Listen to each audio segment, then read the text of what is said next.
So IELTS আমরা কেন পরীক্ষা দিব?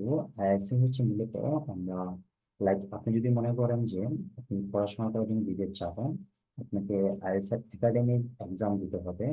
আপনি যদি মনে করেন যে জব বিষয়ে বিদেশ যেতে চান, তাহলে হচ্ছে আপনাকে জেনারেল আইএলটিএস টেস্ট দিতে হবে। আইএলটিএস এর মতো তিন টাইপের টেস্ট হয়ে থাকে।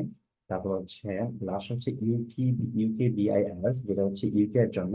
আপনি ইউকে বিআই দিয়ে হচ্ছে আপনি আপনার একাডেমিক পারপাস আপনি যেতে পারবেন ইউকে তে। ইউকে বিআইটা অবশ্যই অনেক দেশে অ্যালাউ, মোটামুটি ইউএসএ ইউকে অ্যালাউ, একাডেমিকটা অল কান্ট্রিতে অ্যালাউ। সাথে হচ্ছে জেনারেল আইএলটিএস হচ্ছে আপনি যদি পরীক্ষা দিতে চান, মানে আপনি যদি জব করতে চান, তাহলে হচ্ছে অবশ্যই আপনাকে জেনারেল আইএলটিএস করতে হবে। তো এখানে এই যে একাডেমিক, তারপর হচ্ছে জেনারেল, ইউপিবি, এই সবগুলোর মধ্যে একটু একটু পার্থক্য আছে। যেমন হচ্ছে এখানে কিছু নাম্বারিং বিষয় আছে, যে একাডেমিকটা যদি আপনি যদি 30 পান, তাহলে হচ্ছে আপনাকে 7 দিবে। আর জার্নালাইজেশন এর মধ্যে আপনাকে একটু বেশি পাওয়া লাগবে। সো এভাবে হচ্ছে প্রশ্ন প্যাটার্নের মধ্যেও একটু একটু চেঞ্জ হয়, যে একাডেমিক আইএলটিএস এর প্রশ্ন এক টাইপের চেঞ্জ, এক টাইপের হয়ে থাকে। তারপর জেনারেল আইএলটিএস এর প্রশ্ন এক টাইপের হয়ে থাকে। ইউপিবিএটি একটু ইউপিবিএটি হচ্ছে যে আপনাকে ইউপিবিআই হচ্ছে জাস্ট ইউকের জন্য ওরা তত্ত্বাবধান করে, ওরা পরীক্ষাটা নেবে, আর হচ্ছে ওরা এটা রেকর্ড করবে। সো যারা ইউপিতে, ইউপি ইউনিভার্সিটি যেতে চান, তারা হচ্ছে ইউপিবিএইটা দিতে পারেন। ইউপিবিএইটা হচ্ছে যদি আপনি দেন, ইউপিবিএইটা হচ্ছে ইউকে এর জন্য অনেক প্রিফারেবল। সো লন্ডনের অল ইউনিভার্সিটি গুলো ইউপিবিএইটা প্রিফার করে। সো আপনি যদি একাডেমিক পড়াশোনার পারপাসে আপনি যেতে চান, তাহলে হচ্ছে আপনি ইউপিবিএই অ্যান্ড একাডেমিক দিয়ে হচ্ছে আপনি বিদেশে যেতে পারবেন।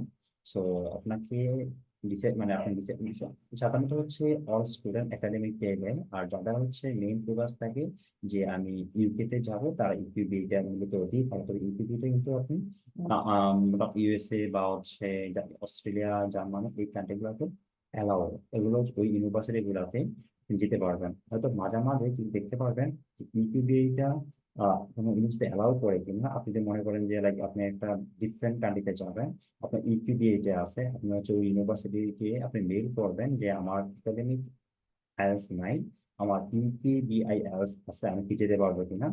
সো এটা ওদেরকে প্রশ্ন করলে ওরা যদি কোনো রিকোয়ারমেন্ট থাকে, ওরা আপনাকে বলে দিবে। এগুলো আসলে মাঝে মাঝে ইউনিভার্সিটি টু ইউনিভার্সিটি ভেরি করে, তবে আপনি ম্যাক্সিমাম ইউনিভার্সিটিতেই হচ্ছে আপনি পাবেন। আর একাডেমিক আইএলটিএসটা হলো যে অল কান্ট্রিতে অ্যালাউ। আইএলটিএস মানে হচ্ছে, যদি আমরা বুঝি যে আমি আইএলটিএস পরীক্ষা দিব, আমি আইএলটিএস পরীক্ষা দিয়ে আমি বাইরে যাব, দ্যাট মিনস এটা হচ্ছে একাডেমিক আইএলটিএস, সোজা কথা।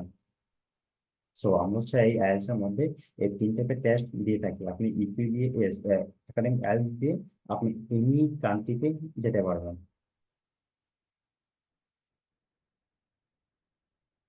আর আমরা আইএলটিএস দিয়ে হচ্ছে পড়াশোনার জন্য এন্ড বিদেশ গিয়ে চাকরি করার জন্য, এই দুই পারপাসে হচ্ছে আমাদের আইএলটিএস এর প্রয়োজন হয়ে থাকে।